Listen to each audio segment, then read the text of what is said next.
Hello and welcome back to my kitchen.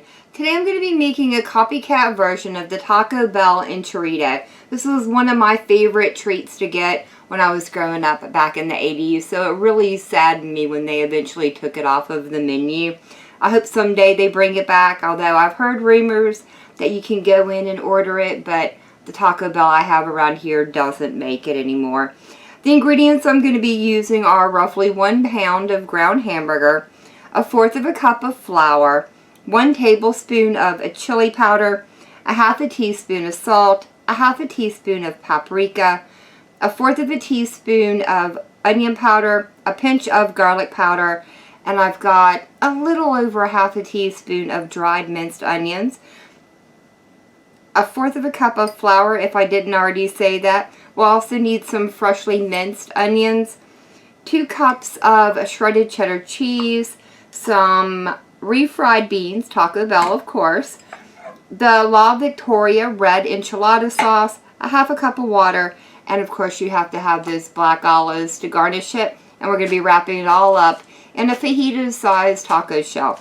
So the first thing I'm going to do is move my cheese out of the way and add my flour into my hamburger, along with all of my spices. And then now we want to fully incorporate all of this throughout the ground meat.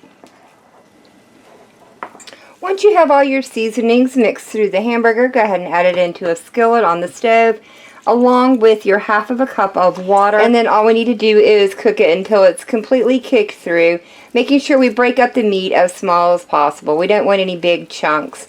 And as this is cooking, I've also got my refried beans and my enchilada sauce heating up on the back burner.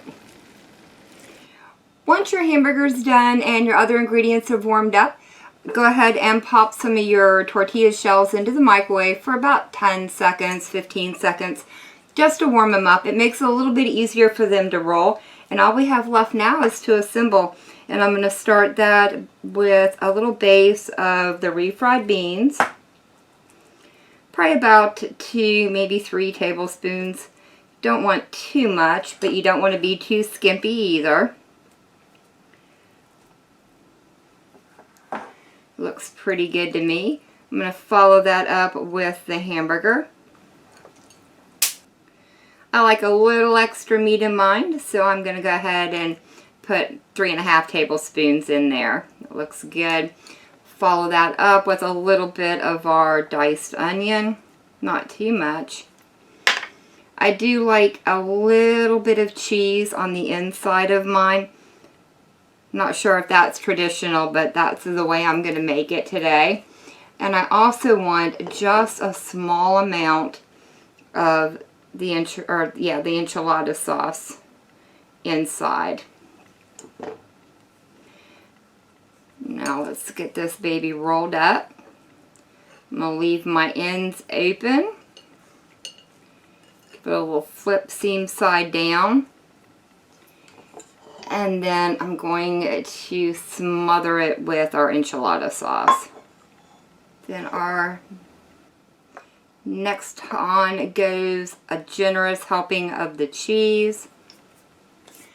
And now I'm going to put this in the microwave for about 45 seconds to 1 minute, or just until the cheese has completely melted. Once your cheese is melted, go ahead and add your 3 olives to the top. And now all we have left to do is dig in and try it out. I'm very excited for this one. I have really missed these.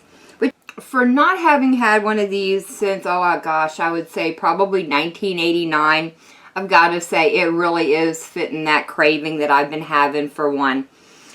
Not quite it, but pretty dang close. In fact, close enough that I'll definitely be making these again. But that is going to be it for me for the day. If y'all have enjoyed this video, leave me a comment down below. If you guys tried this recipe out, let me know how it turned out for you. And as always, thank y'all so very much for joining me today. I've been Walker. I hope you guys have enjoyed, and I hope I'll see you in the next one.